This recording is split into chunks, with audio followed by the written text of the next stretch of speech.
You won't believe what just happened to Tanzanian hitmaker Matonya. One moment, he's a music name. Next, he's standing in a Mombasa courtroom facing a rape charge. And here is the part that makes your stomach drop.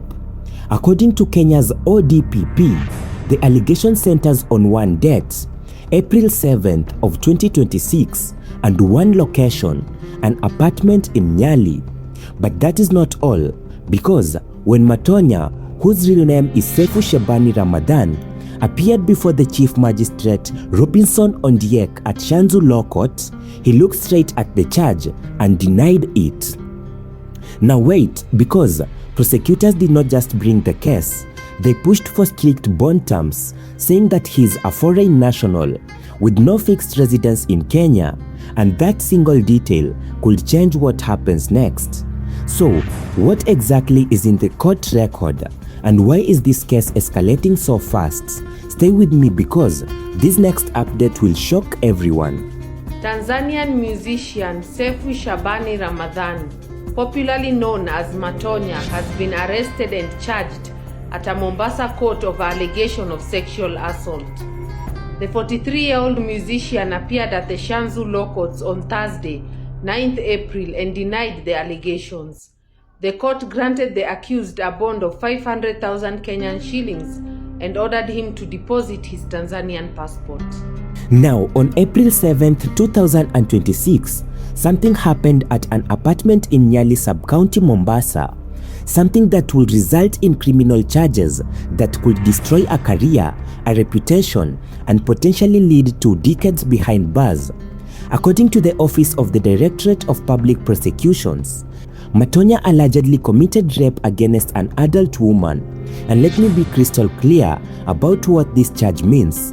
Under the Kenyan law, specifically the Sexual Offence Act, rape is defined as intentional and lawful sexual intercourse with another person without their consent.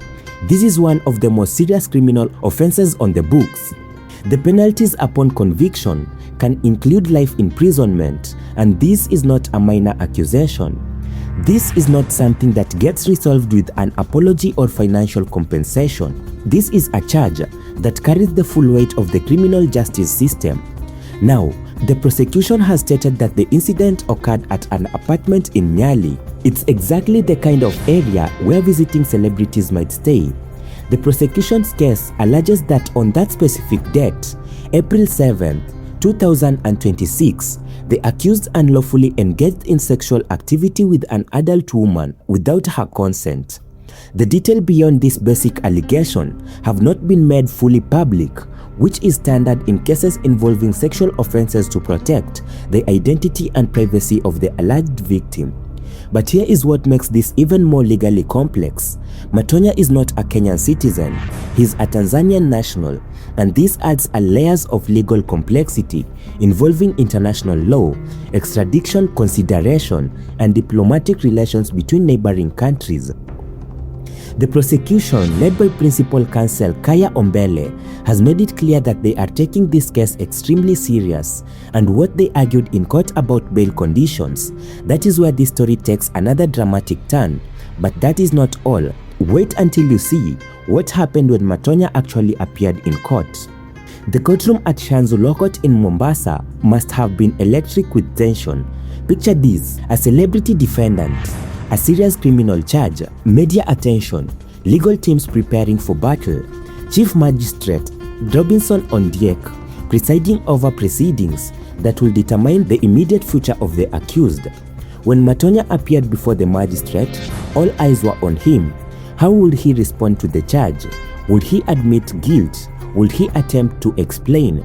Would he show remorse? No. The 43-year-old musician entered a plea of not guilty, and this is significant for several reasons. First, by denying the charge, Matonya has set the stage for a full trial. This means the prosecution will need to present evidence, call witnesses, and prove beyond reasonable doubt that the alleged offense occurred. The defense will also have the opportunity to cross-examine witnesses, present alternative narratives, and challenge the prosecution's version of events. This could take months, possibly years, depending on court schedules. legal motions, and complexity of evidence. Second, a not guilty plea means Matonya is asserting his innocence publicly. He's saying, I did not commit this crime. This is his legal right, of course. Every accused person is presumed innocent until proven guilty, and that is the fundamental principle of criminal justice. But it also means we're looking at a contested case, a legal battle where reputation, freedom, and truth itself are at stake. Now, here is where the prosecution has made a move that reveals just how seriously they are treating this case. The principal counsel, Keya Ombele, didn't just present the charges and move on. She made a specific strategic request to the court regarding bail conditions, and her reasoning was absolutely calculated. She argued that Matonya should face strict bond terms. Why? Two critical factors. One, Matonya is a foreign national. His primary residence, his family, his business interest, his entire life infrastructure is in Tanzania, not in Kenya. And two, and this is crucial, the prosecution stated that Matonya has no fixed residence within Kenya. Do you understand the implications here? The prosecution is essentially arguing this defendant is a flight risk. If granted lenient bail terms, there is a genuine concern he might simply leave Kenya, return to Tanzania, and never come back for trial. Tanzania and Kenya do have extradition treaties and legal cooperation agreements, but cross-border legal enforcement can be complicated, time-consuming, and politically sensitive. The prosecution doesn't want to take that chance. They want conditions that ensure Matonya remains available for trial. This could mean higher bail amounts, surrender of travel documents, regular reporting to police stations, or other restrictive conditions. The magistrate will have to balance the accused's right to reasonable bail against prosecution, legitimate concerns about flight risk. But here is what nobody is talking about: the broader implications of this case. Now let us talk about what this means to Matonya's career, because the damage has already begun. In the entertainment industry, reputation is everything. Artists live and die by public perception, brand partnerships, media support, and a fan loyalty. All of these are now under severe threat. First, media coverage of this case has already begun. News outlets across Kenya and Tanzania are reporting on the charges. Social media is exploding with reactions, opinions, and debates. Matonya's name is now associated with one of the most serious criminal allegations possible. Even if he is ultimately acquitted, that association doesn't simply disappear. Second, commercial partnerships are at risk. Brands are extremely sensitive to reputational issues. Any company that had endorsement deals or partnership with Matonya will now be reassessing those relationships. Nobody wants their brand associated with someone facing rape charges, regardless of the legal outcome. Third, performance opportunities may vanish. Event organizers, festival promoters, club owners, they all have to consider public reaction. Booking someone facing such serious charges could lead to protests, boycotts, or negative publicity. Many will simply choose to avoid the controversy entirely.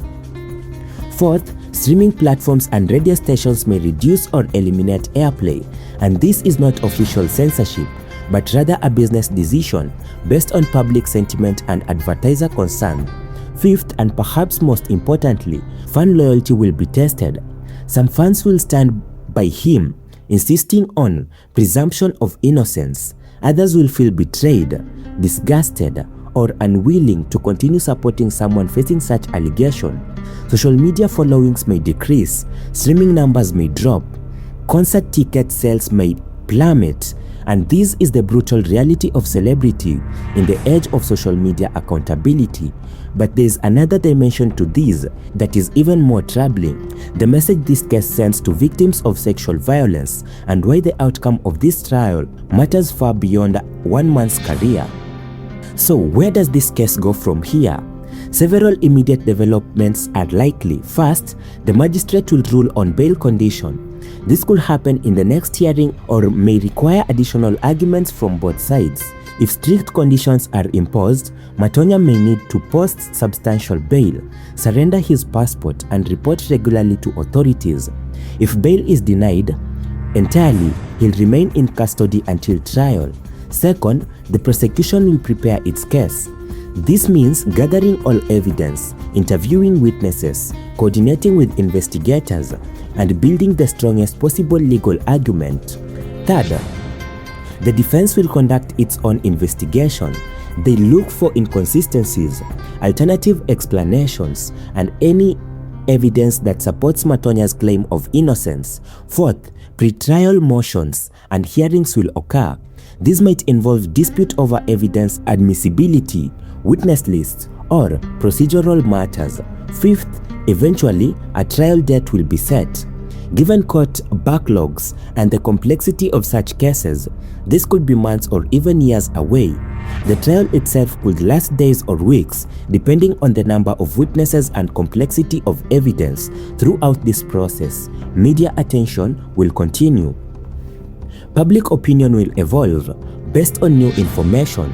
Both sides will make strategic decisions about what to reveal publicly and what to save for court, and ultimately a verdict will be reached, guilty or not guilty. That verdict will determine Matonya's legal fate, but the court of public opinion has already begun its deliberation. This is a developing story that will continue to follow closely. The intersection of celebrity, serious criminal allegation, and international legal proceedings make this case with far-reaching implications. Whether you are now a fan of Matonya's music, an advocate for justice, or simply someone interested on how our legal systems handle such cases, this story matters. I want to hear your thoughts in the comments below, but remember, while we can discuss the legal and social aspects of this case, let's be respectful of everyone involved, including the alleged victim, whose identity and privacy deserve protection. If this video provided value, hit the like button, subscribe and turn on notification so that you don't miss any updates as this case develops. Share this with anyone who needs to understand what is really happening here. And check out these other videos on the screen about similar cases and legal analysis. Until next time, stay informed, stay critical, and remember, justice delayed is not justice denied. If the process is fair and thorough, peace. Let's catch up in the next celebrity drama files as we get to know and listen to such stories.